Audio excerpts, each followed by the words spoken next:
Une histoire zen sur le respect de soi. Dans les montagnes brumeuses du nord, là où les cerisiers fleurissent même en hiver, se trouvait un ancien monastère connu sous le nom de Temple du Miroir Intérieur. Là vivait le maître Kenji, dont la réputation ne reposait pas sur ses enseignements éloquents, mais sur sa capacité à aider les gens à retrouver quelque chose que beaucoup avaient perdu sur le chemin de la vie, le respect d'eux-mêmes.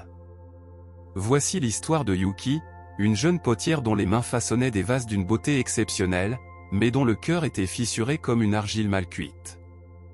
À travers 8 rencontres avec le maître Kenji, Yuki découvrira que le respect de soi n'est pas une destination, mais un chemin, qui se parcourt pas à pas, comme les pierres d'un jardin zen. Si tu as déjà ressenti que tu donnes plus que tu ne reçois. Si tu es resté silencieux alors que tu aurais dû parler. Ou si tu as trahi tes propres valeurs pour plaire aux autres. Cette histoire est pour toi. Car apprendre à se respecter soi-même n'est pas un acte d'égoïsme, mais la base sur laquelle se construit une vie authentique et épanouie. Chapitre 1, le vase brisé. Yuki arriva au temple à l'aube, alors que la brume embrassait encore les montagnes. Elle tenait entre ses mains un vase parfaitement façonné, destiné comme offrande au maître Kenji. Mais en s'agenouillant devant lui, le vase glissa de ses mains tremblantes et se brisa en 1000 morceaux sur le sol de pierre. « Pardonnez-moi, maître, sanglota Yuki. Je suis si maladroite, si inutile. J'ai passé 3 semaines à créer cette pièce, et je l'ai détruite en un instant. » Le maître Kenji observa calmement les fragments éparpillés, puis leva les yeux vers Yuki. « Pourquoi t'excuses-tu auprès de moi » demanda-t-il. « Je n'ai rien perdu. C'est toi qui as travaillé pendant 3 semaines. Et pourtant, tu t'excuses auprès de moi avant même de pleurer ton propre effort perdu. » Yuki resta silencieuse, déconcertée. « Ce vase brisé est ta première leçon, poursuivit le maître. Chaque fragment représente une partie de toi que tu as offerte en t'excusant d'exister. Ramasse-les un à un, et à chaque morceau, demande-toi. À qui dois-je le plus de respect? Aux autres, ou à moi-même? Yuki passa le reste de la journée à ramasser les fragments. Et à chaque pièce, une larme roulait sur sa joue. Chapitre 2, le bol vide. Le lendemain matin, le maître Kenji remit à Yuki un bol vide. « Remplis ce bol avec l'eau du puits, lui dit-il. Mais avant cela, tu devras le porter plein à quiconque dans le temple te le demandera. » Yuki prit le bol et se dirigea vers le puits. En chemin, un moine lui demanda de l'eau pour arroser ses plantes. Yuki remplit le bol et le lui donna. Plus loin, une vieille femme lui demanda de l'eau pour cuisiner. De nouveau, Yuki remplit le bol et le lui tendit. Cela se répéta tout au long de la journée. Chaque fois qu'elle remplissait le bol, quelqu'un le lui demandait. Et elle le donnait sans hésiter. Au crépuscule, Yuki revint devant le maître, le bol vide entre les mains. « Je n'ai pas pu accomplir la tâche, maître. Chaque fois que je remplissais le bol, quelqu'un me le demandait. »« Et pourquoi le leur donnais-tu » demanda Kenji. « Parce qu'ils en avaient besoin, » répondit Yuki. Le maître sourit doucement. « Et toi, n'avais-tu pas besoin d'accomplir ta tâche? Un bol vide ne peut nourrir personne, pas même toi-même. Te respecter, Yuki, c'est savoir quand dire non, même quand les autres ont besoin de toi. Demain, essaie à nouveau. Mais cette fois, souviens-toi, ton bol mérite, lui aussi, d'être plein. » Chapitre 3, le jardin de pierre. Le 3e jour, le maître Kenji conduisit Yuki dans le jardin zen du temple. Chaque pierre de ce jardin a été placée intentionnellement, expliqua-t-il. Aucune n'est ici par accident, ni parce qu'une autre pierre a décidé de sa place. Chacune occupe l'espace qu'elle mérite. Il remit une nouvelle pierre à Yuki. On trouve l'endroit parfait pour cette pierre dans le jardin. Yuki marcha pendant des heures, essayant différents emplacements. Mais chaque fois qu'elle pensait avoir trouvé le bon endroit, une pensée surgissait. Peut-être que cette pierre serait mieux ailleurs. Ou je ne veux pas perturber l'harmonie déjà existante. Au crépuscule, la pierre n'avait toujours pas trouvé sa place. Je n'ai pas pu décider, Maître, avoua Yuki. Chaque fois que je trouvais un endroit, je pensais que la pierre dérangerait ou qu'elle n'était pas assez belle pour cet espace. Le maître Kenji prit doucement la pierre des mains de Yuki et la plaça avec fermeté au centre du jardin. Cette pierre a autant le droit d'être ici que toutes les autres, dit-il. Toi aussi, Yuki, tu as le droit d'occuper ta place dans le monde. Te respecter, c'est ne pas t'excuser d'exister. De ressentir, d'avoir des besoins, ou d'être visible. Tu n'es pas une intruse dans ta propre vie. Yuki contempla la pierre placée au centre du jardin. Et pour la première fois, quelque chose se déplaça doucement en elle. Chapitre 5, la voix du bambou. Lors de leur 5e rencontre, le maître Kenji et Yuki se promenèrent dans une forêt de bambous. Le vent soufflait fort, faisant plier les bambous et craquer leurs tiges. « Et écoute, dit le maître. Que perçois-tu ? » J'entends le vent qui fait bouger les bambous, répondit Yuki. Oui, mais écoute plus profondément. Le bambou fait du bruit. Il chante sa chanson. Yuki ferma les yeux et écouta attentivement. C'était vrai, chaque bambou produisait un son unique en se balançant avec le vent. Le bambou ne reste pas silencieux face au vent, expliqua Kenji. Il ne s'excuse pas de faire du bruit. Il exprime sa nature. Yuki, quand as-tu pour la dernière fois exprimé ta vérité sans t'excuser ? Yuki réfléchit et sentit un nœud dans sa gorge. Je ne m'en souviens pas, maître. J'ai toujours peur de déranger, d'en faire trop, de dire quelque chose de mal. Le bambou flexible se plie mais ne se casse pas parce qu'il reste fidèle à sa nature, dit le maître. Quand tu réprimes constamment ta voix, tu n'es pas flexible, tu te nies toi-même. Te respecter, c'est permettre à ta voix de se faire entendre. Même si elle tremble, même si les autres ne sont pas d'accord. Le maître lui tendit un petit bambou coupé, transformé en flûte. Pratique. Donne voix à ton intérieur. Chapitre 6, le thé amer. Le 6e jour, le maître Kenji prépara du thé pour Yuki. Lorsqu'elle prit la première gorgée, son visage se crispa. Ce thé est amer, maître. Alors pourquoi continues-tu à le boire ? Demanda Kenji en l'observant. Yuki resta là, la tasse entre les mains, ne sachant que répondre. Parce que vous l'avez préparé pour moi. Ce serait impoli de ne pas le boire. Le maître prit la tasse de ses mains et la vida dans le jardin. Pendant des années, tu as bu le thé amer que les autres t'ont servi. Des relations qui te blessent. Des travaux qui t'épuisent. Des exigences qui te vident. Et tu l'as fait parce que tu croyais que te respecter toi-même signifiait manquer de respect aux autres. Il prépara une nouvelle tasse de thé, cette fois aromatique et douce, et la lui offrit.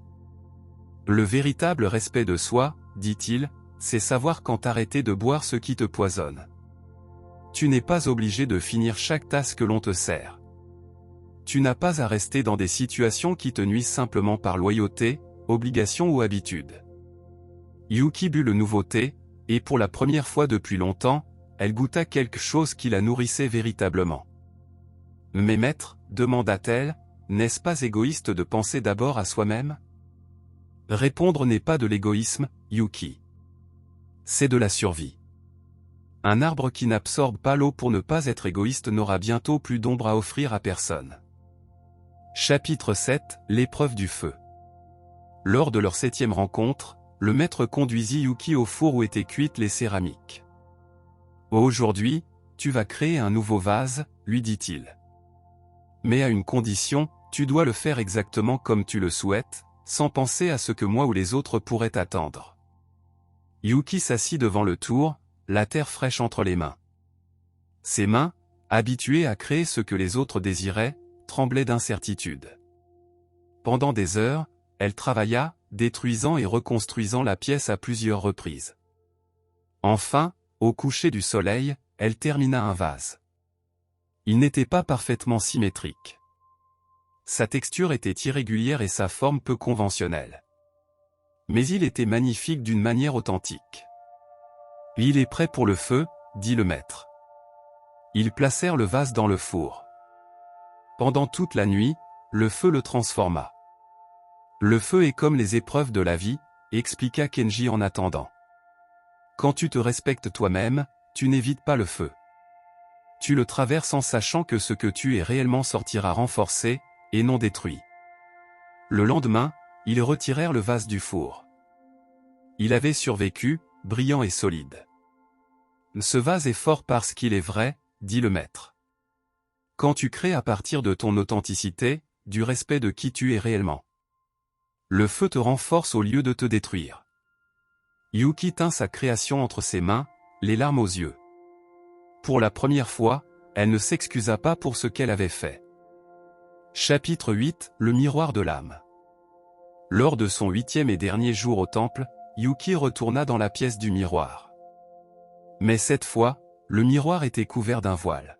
« Maître, pourquoi est-il couvert ?» demanda-t-elle. « Parce qu'aujourd'hui, tu ne vas pas te regarder dans le miroir de bronze, » répondit Kenji. « Tu vas te regarder dans le miroir de l'âme. » Il lui tendit un pinceau et de l'encre. « Écris une lettre.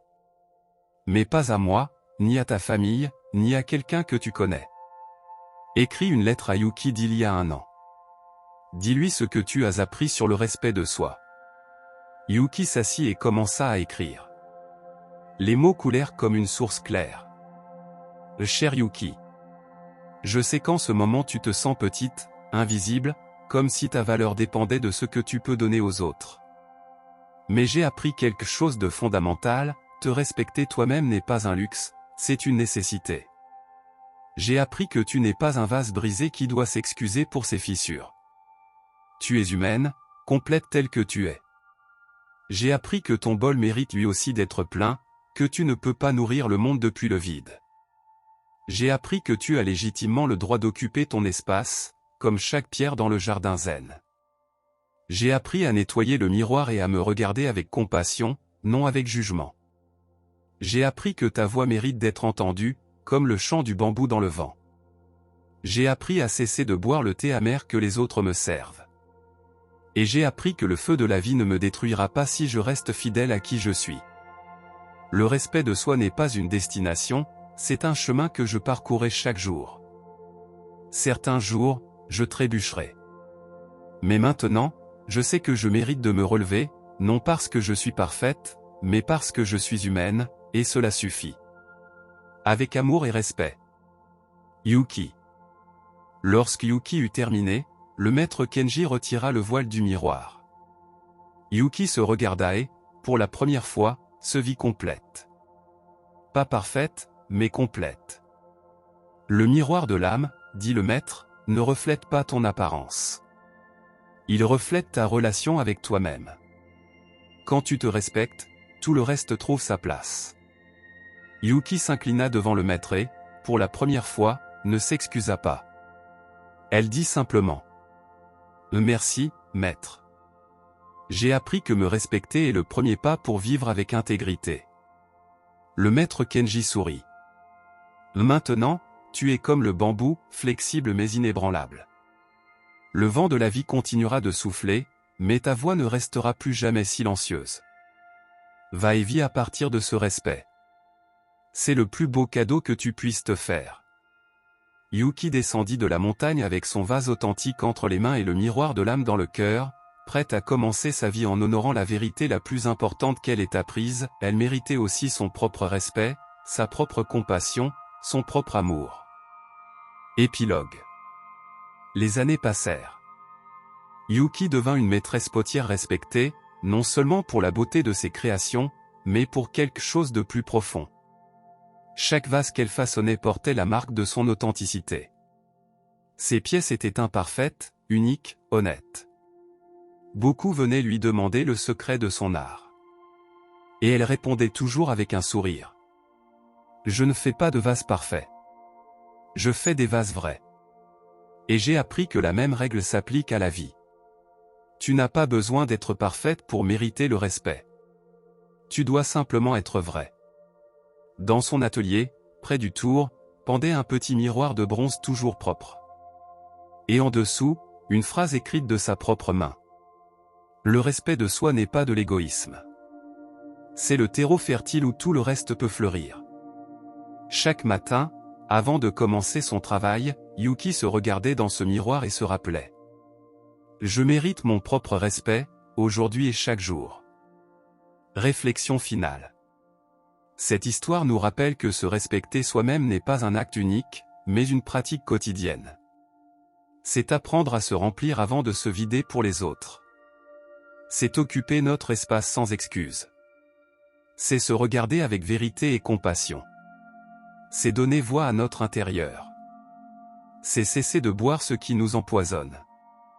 C'est traverser le feu de la vie en restant authentique. Et c'est cultiver un dialogue intérieur fondé sur l'amour, et non sur la critique.